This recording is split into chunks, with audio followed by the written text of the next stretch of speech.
Corona virus के नए strain को आइसोलेट करने वाला पहला देश भारत बन गया है। नए स्ट्रेन को आइसोलेट करने के बाद अब वैक्सीन और दवा तैयार करने में वैज्ञानिकों को आसानी हो जाएगी। भारत में कोरोना के नए स्ट्रेन से संक्रमितों की संख्या 30 से ज्यादा हो गई है।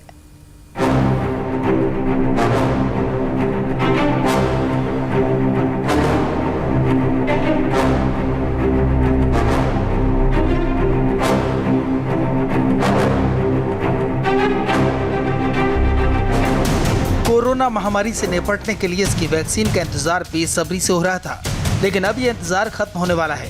अब फाइनल मंजूरी के लिए सबकी निगाहें drug controller general of India पर टिकी हैं। लेकिन इसके पहले ही भारत के वैज्ञानिकों ने वो कमाल कर दिया जिस बारे में दुनिया सिर्फ चिंतन कर रही थी। ब्रिटेन से निकले कोरोना के जिस नए रूप ने पूरी दुनिया में खलबली मचा दी है, कोरोना के उस स्ट्रेन पर ICMR यानी Indian council of medical research की रिपोर्ट आई है।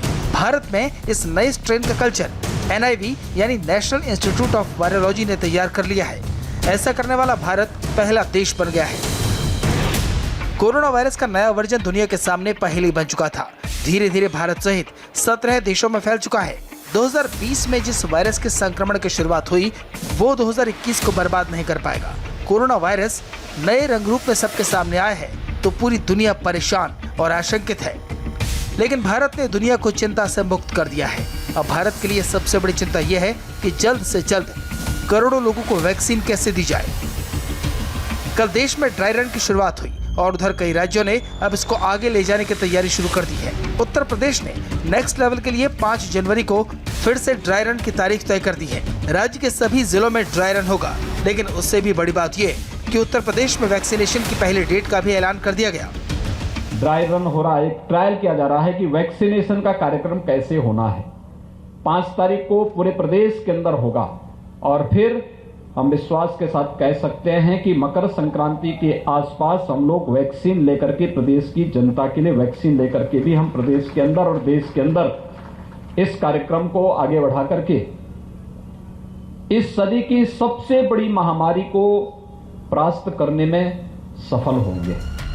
इस वक्त कंपनियां वैक्सीनेशन के करोड़ों डोज तैयार करने की बात कह रही हैं। ये डोज एक चेन के तहत दी जाएगी और पिछले 4 महीनों में ये चेन बना ली गई। सरकार ने बताना शुरू कर दिया है कि वैक्सीन लगाए जाने का खाका तैयार हो गया है।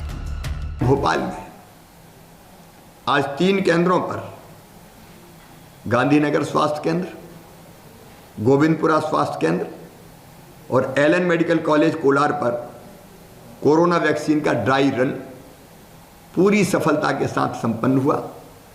तीनों केंद्रों पर 25-25 व्यक्तियों को, कुल 75 व्यक्तियों को कोरोना वैक्सीन लगाने का ड्राई रन किया गया।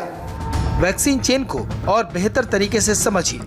वैक्सीन मंजूर होते ही ऑर्डर मिलेगा। ऑर्डर मिलने के बाद उत्पादन शुरू हो जाएगा। फिर उत्पादन होते ही वहां से एयरपोर्ट और फिर हवाई जहाज से वैक्सीन देश के अलग अलग राज्यों और शहरों तक लाई जाएगी। वहां से वैक्सीन ट्रक में भरकर दूर दराज के गांवों के अस्पतालों तक पहुंचाई जाएगी और फिर वहां सबको टीके लगाए जाएंगे। इतनी लंबी प्रक्रिया के दौरान वैक्सीन को 2 से 8 डिग्री सेल्सियस तापमान के बीच रखना होगा। ये सब बातें ड्राई रन के दौरान ध्यान में रखी गई हैं ताकि वैक्सीन की चेन न टूटे और उसकी क्वालिटी मेंटेन रहे। देखिए, दोनों ही जो है, अगर देखें तो दोनों ही जो है 2 से 8 डिग्री टेम्परेचर पे रखना है उसको, तो स्टोरेज और ट्रांसपोर्टेशन, क्योंकि जो सबसे बड़ी समस्या होती है लॉजिस्टिक मैनेजमेंट। कोई वैक्सीन ऐसा हो कि वह जो है पूरी कंट्री में हर जगह हम दे पाए। कुछ वैक्सीन है जैसे इनकी फाइजर की है -70 पे, तो उसके लिए हर जगह व्यवस्था नहीं हो सकती, बट ये दोनों ही है। सो लॉजिस्टिक का ये है। जहां तक इफेक्टिवनेस का है तो ऑलमोस्ट सेम टाइप है, प्लेटफॉर्म डिफरेंट यूज हो रहा है। तो ये कहना अभी जो है बहुत जल्दीबाजी होगी कि कौन सी बेटर है। धीरे धीरे जब एविडेंस आएगा तभी हम कह सकते हैं कि इससे जो है एक जो है उससे बेटर है या दूसरा खराब है। अभी जो है हम ये मान के चल सकते हैं कि दोनों ही एक जैसे। वैक्सीन से कोरोना को भगाने का इरादा पक्का है। भारत के करोड़ों लोगों को कोरोना से मुक्ति की संभावनाएं दिख रही हैं। वैक्सीन से जुड़ी भारत की उम्मीदें अब आकार लेने लगी हैं। देशवासियों को लंबे समय से वैक्सीन का इंतजार था, जो कुछ ही घंटों बाद खत्म हो सकता है।